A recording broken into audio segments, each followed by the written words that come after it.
നീളത്തിൽ കൊള്ളാം.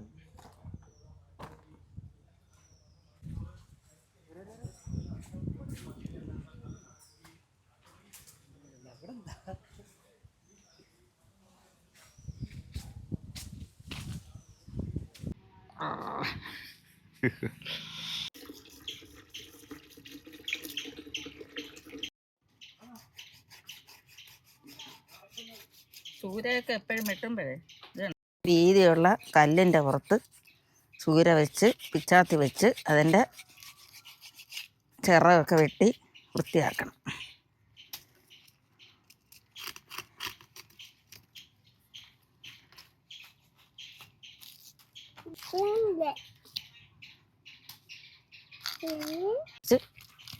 അരവുള്ള കല്ലിലിട്ട് തേക്കണം.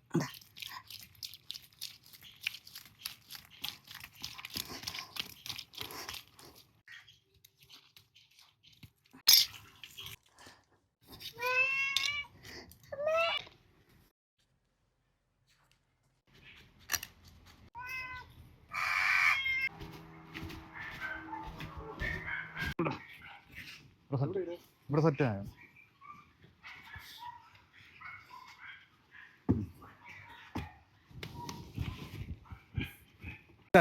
നമ്മുടെ വീട്ടിലെ അമ്മമാരുടെ രുചി വൈദഗ്ധ്യം പരിചയപ്പെടുത്താൻ വേണ്ടിയുള്ള ഒരു വീഡിയോ ആണ്.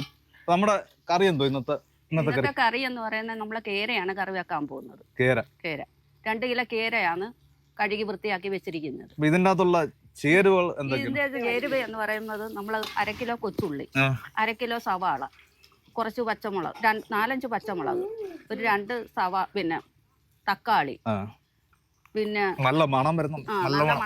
അടിപൊളി അടിപൊളി മണം. പിന്നെ വെളുത്തുള്ളി പേസ്റ്റ് ഇട്ടിട്ടുണ്ട് നമ്മൾ. വെളുത്തുള്ളി പേസ്റ്റ്, ഇഞ്ചി ചതച്ചത് ഇതെല്ലാം ഇട്ടിട്ടുണ്ട് നമ്മൾ. ഇപ്പൊ ഇനി നമ്മൾ മുളക് പൊടി, ഇത് നമ്മുടെ സാധാരണ വീടുകളിലൊക്കെ വെക്കുന്ന അതെ, നമ്മുടെ നാടൻ രീതിയാണ്. അത് ഓരോ ആൾക്കാർ വെക്കുമ്പോ അതിന്റെ ടേസ്റ്റ് മാറും. അതെ അതെ. അപ്പൊ ഈ ചേരുവകളെല്ലാം ചിലപ്പോ ഒന്നായിരിക്കും, പക്ഷെ അത് വെക്കുന്ന ആൾക്കാരുടെ കൈപുണ്യം പോലെ ഇരിക്കും. കൈപുണ്യം പോലെ അതിന്റെ ടേസ്റ്റ് മാറാൻ സാധ്യതയുണ്ട്. ഇപ്പൊ നല്ല മണം വന്നിട്ടുണ്ട്. നല്ല മണം എന്ന് വെച്ചാൽ അതിഗംഭീരമായിട്ടുള്ള മണം വന്നിട്ടുണ്ട്. നമുക്ക് കഴിക്കാൻ അത്ര കൊതിയായിട്ടിരിക്കും മണം. ഇതിപ്പോ നമ്മള് മുളക് പൊടിയും മല്ലിപ്പൊടിയും മഞ്ഞപ്പൊടിയും മൂപ്പിച്ച് വെച്ചതാ. നമ്മൾ അതിനകത്തോട്ട് ചേർക്കാൻ പോകുക.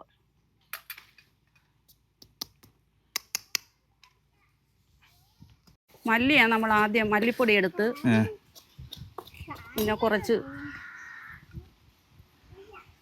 മുളക് പൊടി, മല്ലിപ്പൊടി, അത് കഴിഞ്ഞ് നമ്മൾ മുളക് പൊടി എടുത്ത്, പിന്നെ കുറച്ച് മഞ്ഞപ്പൊടിയും എടുത്ത്, അത് ലേശം മതി. പിന്നെ മഞ്ഞൾ പൊടി, ഇതൊന്ന് മൂപ്പിക്കുക.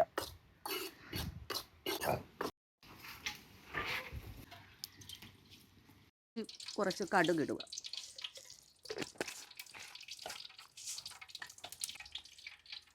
കൊച്ചുള്ളി അരിഞ്ഞു വെച്ചിരിക്കുന്ന ഇട്ട്,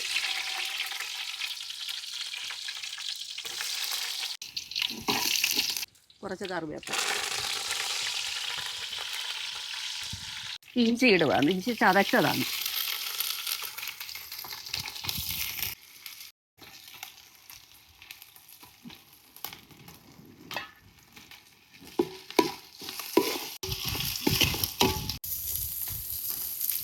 ഒരു ഉപ്പ് പൊടി വേണം. ഇടുക.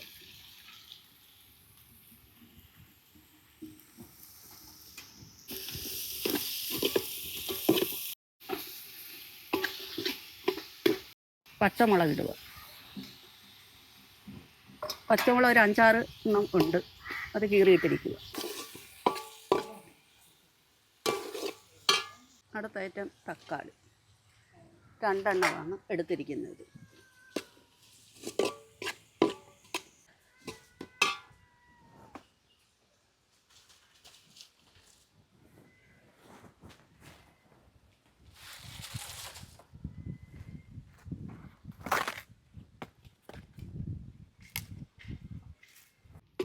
ഇത് അരപ്പെല്ലാം കൂടെ ഉള്ളിയും ഈ പച്ചമുളകും ചേർന്നിട്ടുണ്ട്. ഇനിയും ഇച്ചിരി കൂടെ ഐറ്റങ്ങളുണ്ട്. ഇപ്പൊ എല്ലാം കൂടെ വരട്ടി നമ്മൾ ഇതുമായിട്ട് നല്ലോണം വഴറ്റുക. ഇതിന്റെ മണമെന്ന് വെച്ചാൽ ഒരു അസാധ്യ മണമാണ് വരുന്നത്. ഇത് കഴിക്കാൻ വേണ്ടി ഞങ്ങൾ ഇങ്ങനെ കാത്തിരിക്കുക. ഈ ഒരു ഐറ്റം എന്ന് പറയുന്നത് കുരുമുളക്, പെരിഞ്ചീരകം, കുരുമുളക്, പെരിഞ്ചീരകം, ഉലുവ, ഇതെല്ലാം കൂടെ ഇട്ട് മൂപ്പിച്ച് പൊടിച്ചതാണ്. അത് നമ്മൾ ഇതിനകത്തോട്ട് ചേർക്കാൻ പോകുക. ഈ വൃത്തിയാക്കി വെച്ചിരിക്കുന്ന തോട്ടുപുളിയാണ്. അത് നമ്മൾക്ക് ഇതിനകത്തോട്ട് ഒഴിച്ചു കൊടുക്കും. വെള്ളം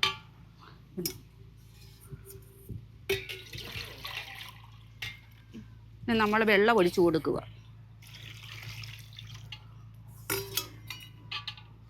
വെള്ളം ഒഴിച്ച് ചെറുതായിട്ട് വഴറ്റുക. ഇതെല്ലാം കൂടെ യോജിച്ച് നല്ലോണം അരപ്പുമായിട്ട് മിക്സ് ആകണം.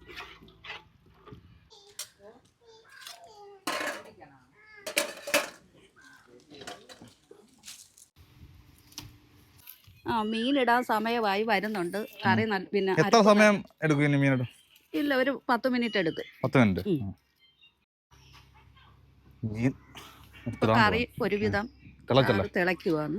മീനിട്ടതിന് ശേഷം എത്ര സമയം? 10-15 മിനിറ്റ് മീൻ വേകാനായിട്ട് സമയം വേണം. ഇപ്പൊ ഇടുക ഇത്.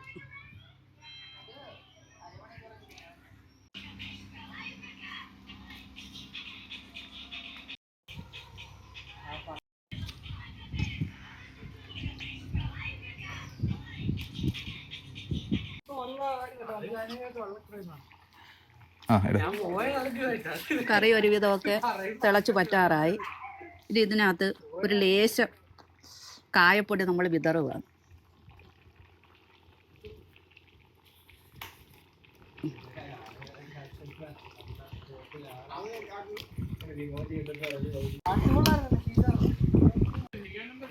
ഇച്ചിരി കറിവേപ്പില വിതറുക. ഇപ്പം നമ്മുടെ കേരക്കറി ഒരുവിധം നല്ലോണം പറ്റി ഇറക്കാറായിട്ടുണ്ട്. നല്ല മണവും വരുന്നുണ്ട്.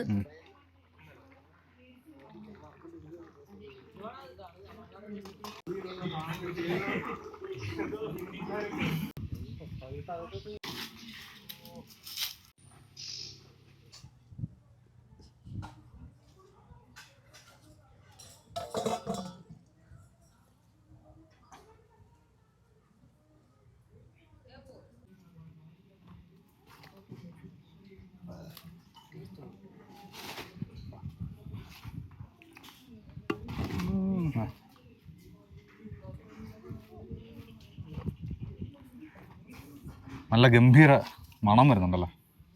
പുട്ടുപോലത്തെ ചീനി.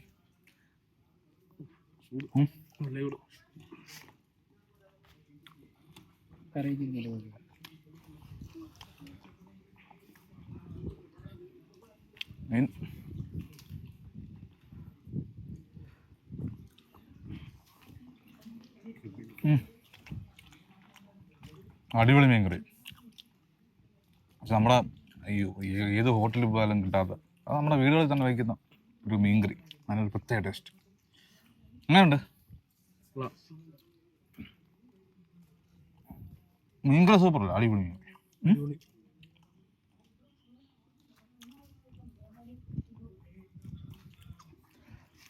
നമ്മൾ ഈ അടുത്തൊന്നും ഇത്ര നല്ല ഗംഭീരമായിട്ടുള്ള മീൻകറി കഴിച്ചിട്ടില്ല.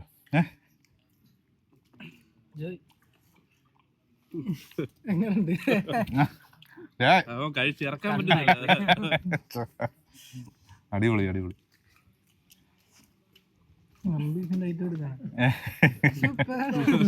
അടിപൊളി എന്നല്ല, നമ്മുടെ ഈ ഇതെന്ന് വെച്ചാൽ ഈ ഒരു സന്തോഷം അല്ലേ, ഇങ്ങനെ ഇരുന്ന് കഴിക്കുമ്പോൾ കിട്ടുന്നൊരു സന്തോഷം ഇത് പറഞ്ഞറിയിക്കാൻ പറ്റാത്ത അടിപൊളി.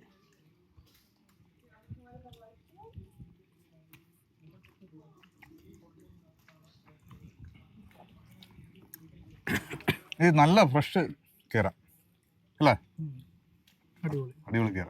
ഈ മസാലയെല്ലാം ഈ കിടിലമായിട്ടുണ്ട്. കാരണം നമ്മുടെ നാടൻ മസാലകള്, ഇവിടെ മുളക് പൊടി, മഞ്ഞപ്പൊടി അല്ലാതെ പുറത്തുനിന്ന് ഒരു മസാലയും ചേർത്തിട്ടില്ല. ഈ പൈസ കൊടുത്ത് ഒരു മസാലയും ചേർത്തിട്ടില്ല. നമ്മുടെ നാടൻ കൂട്ടുകാണ്.